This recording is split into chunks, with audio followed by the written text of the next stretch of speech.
Salut à tous et bienvenue pour cette première foire aux questions sur Les Seigneurs de l'Autre Monde, donc sur le premier chapitre. Voilà, donc vous savez c'est un long métrage, on a déjà le premier chapitre qui est diffusé et du coup voilà plein de petites questions sur l'ensemble du film, donc on est plutôt content, merci à vous de les avoir posées et puis je vais essayer d'y répondre au mieux.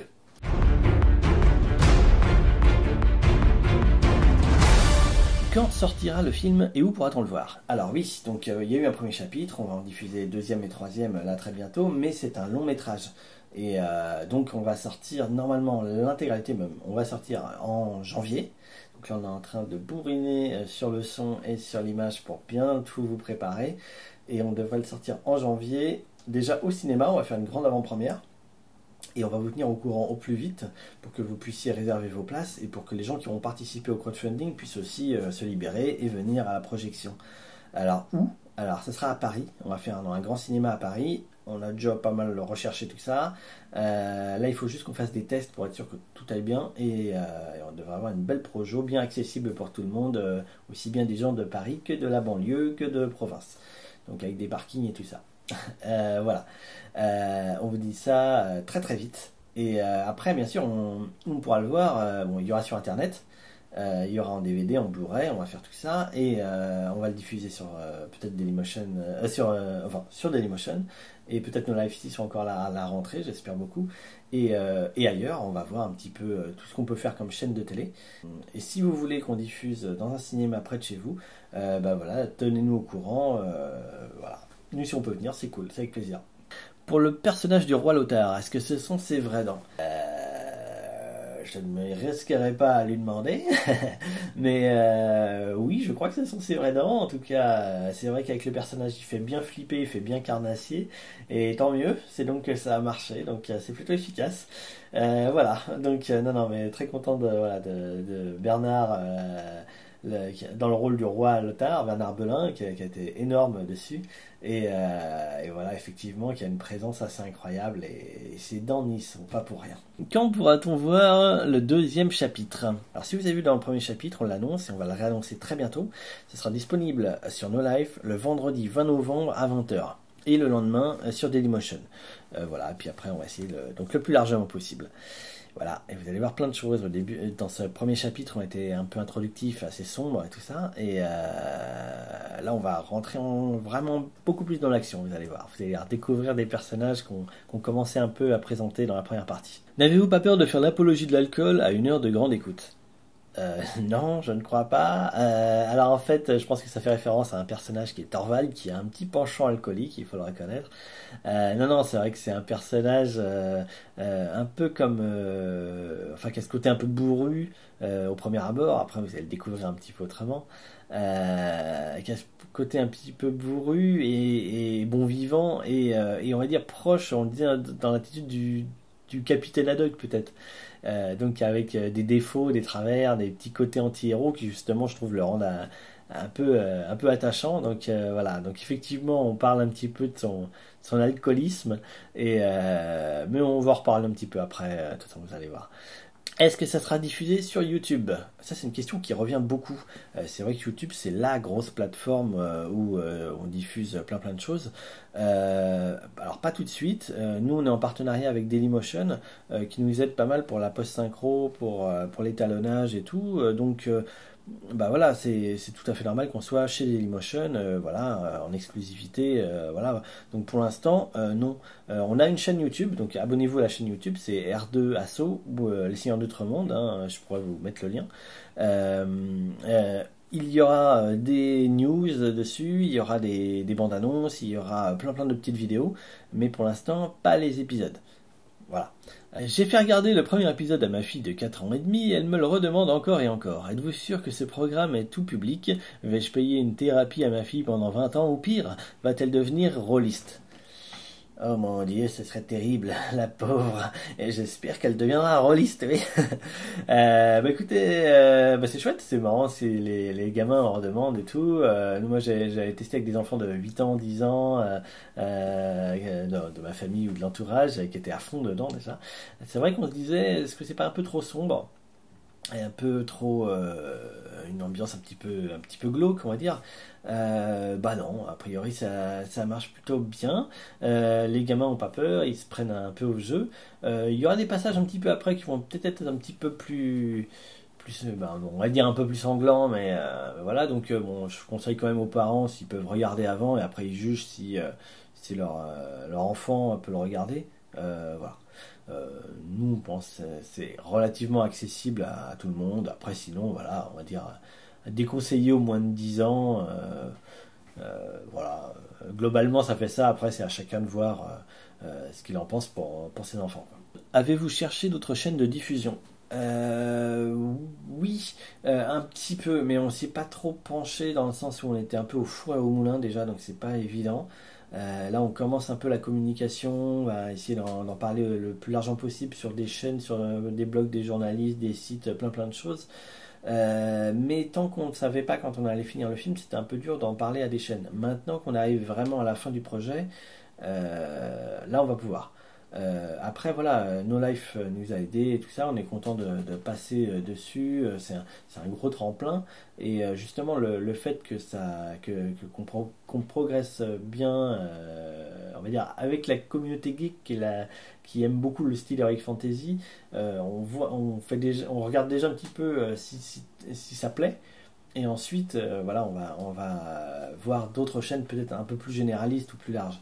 On pense à France 4, on pense à Arte, on pense à Canal+, on pense à plein de choses. Enfin, on va essayer d'aller le plus loin possible. Voilà. Donc on va voir hein, ce que l'avenir nous réserve. On est vraiment obligé de se taper 6 pubs en 20 minutes pour regarder sur Dailymotion. Que pensez-vous du piratage dans ces conditions? Alors, effectivement, au tout début, la première journée sur Dailymotion, ils avaient une pub qui était toutes les 5 minutes, ce qui cassait un peu l'ambiance, surtout quand on fait monter un peu du suspense. Donc, on les a prévenus. Ils ont dit, ok, pas de problème. Donc, il y aura une petite pub au début, une petite pub à la fin, mais il n'y a plus les pubs au milieu. Et ça, c'est cool, parce que c'est vrai que même aussi bien pour les spectateurs que pour nous, ça cassait un petit peu l'ambiance. Donc, non, c'est bon. Vous pouvez regarder sur Dailymotion, il n'y a pas de problème. Que pensez-vous du piratage? Alors, dans ces conditions, il dit, mais du piratage tout court.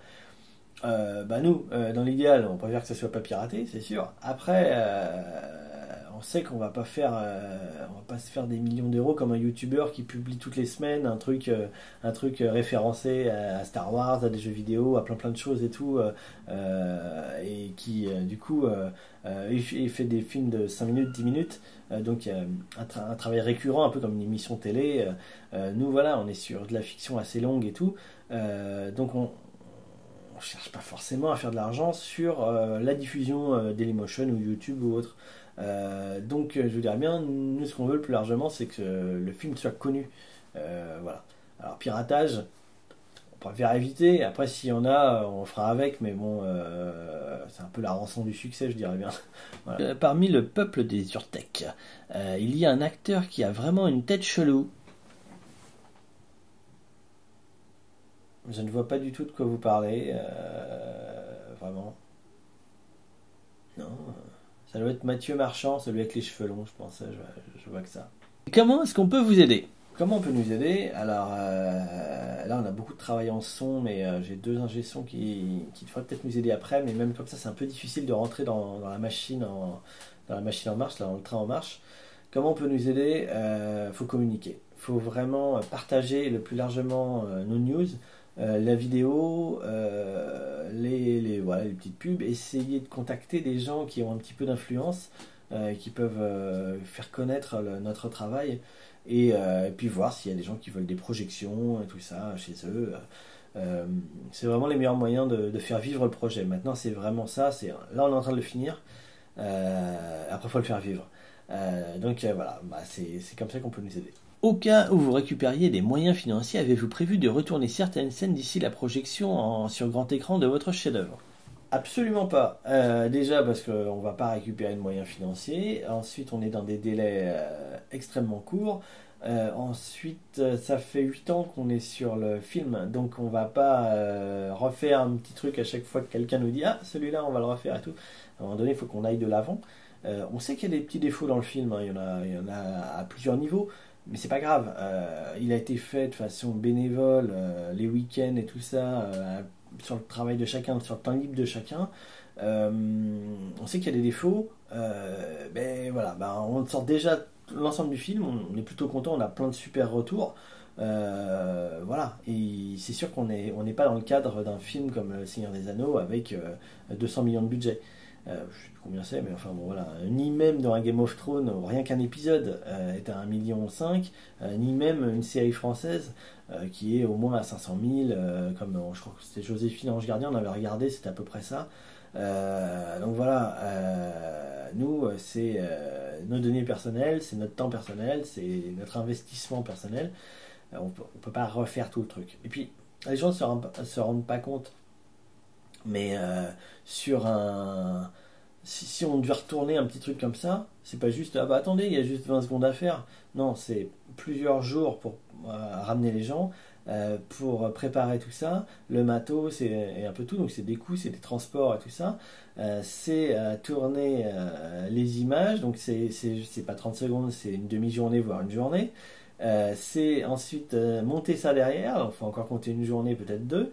C'est ensuite bruiter ça, c'est ensuite refaire la voix, la post-synchro, c'est retimer la musique, parce que du coup ça fait des changements dans le temps, c'est repasser en étalonnage, peut-être même en trucage. Voilà, donc en fait, non, la moindre modif comme ça, c'est pas une demi-journée de perdu, c'est 15 jours répartis dans le temps, 15 jours, 20 jours, ouais, répartis dans le temps de perdu. Voilà. Donc non. Enfin, est-ce que vous avez fait appel à des acteurs pros? On dirait bien, ils sont-ils bénévoles? Comment ont-ils été recrutés? Alors dessus, on a des pros, des non-pros, des un peu pros, on a plein de choses. Tout le monde est bénévole. Tout le monde est bénévole, c'est vraiment cool que tout le monde ait tenu tant d'années sur un si gros projet de façon bénévole et tout ça. Comment on les a recrutés? Alors il y a eu plusieurs voies. Il y a des gens qu'on connaissait déjà parce qu'on les avait vus sur des projets avant. Il y a des gens via des sites internet, je crois que c'était cinéaste.org principalement, on a recruté des gens dessus. Et d'autres qui étaient des contacts de contacts, des potes comme ça. Donc j'avais passé tout le monde en casting pour voir donc si ça allait au niveau de la personne, au niveau de l'image, au niveau aussi de la personnalité des gens, parce que c'est vrai que on peut vite tomber sur des gros casse-pieds, et là on a eu la chance de tomber sur plein de gens super bien qui se sont vraiment investis à fond dans le projet, et je sais que c'est pas donné à tous les projets, donc je tiens à le souligner, c'est quand même cool, et on a une super équipe, et j'en suis très content quoi. Voilà. Après, des fois, on nous fait aussi la remarque alors qu'il y a des très bonnes choses en jeu et tout ça, et des fois, on nous dit ah, il y a des choses un peu moins bien et tout. Ouais, c'est vrai, c'est vrai. Alors, on corrige des fois des choses parce qu'on peut synchroniser beaucoup de choses. Alors, des fois, on peut le sentir un petit peu, mais c'est plutôt une bonne chose. Il faut imaginer quand même que on est au four et au moulin, encore une fois, et du coup, c'est pas évident. On n'a pas le temps de faire des répétitions, on répète sur les scènes de tournage, voilà, tout n'est pas forcément intuitif. On sait que si on était dans les conditions normales, les petites erreurs qu'on peut voir, on les corrigerait. Voilà. Donc il y a des petites erreurs, un peu comme il y en a à l'image, comme il y en a au montage, comme il y en a à plein de choses. Voilà, c'est petite. Mais globalement, voilà, on est quand même super content des prestations, quoi. Voilà. Est-ce que je peux encore acheter les contreparties du crowdfunding? Alors oui et non. Alors pour ceux qui avaient suivi l'année dernière, on avait fait donc un financement participatif via My Major Company. Vous pouvez toujours trouver la page sur My Major Company, Les Seigneurs d'Outre-Monde, avec tout le projet. Donc on avait réussi, ça c'était super chouette.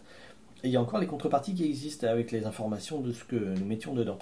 Certaines sont encore disponibles. C'est-à-dire que là, au lieu de passer par My Major Company, vous nous prévenez directement. Et vous nous dites ce que vous voulez, on vous dit si c'est faisable, et puis du coup, après, là, on fait ça par chèque, tout simplement. Voilà, donc vous nous contactez à contact@lesseigneurdoutre-monde.com, et ensuite on vous dira voilà, ce qui est faisable. Voilà.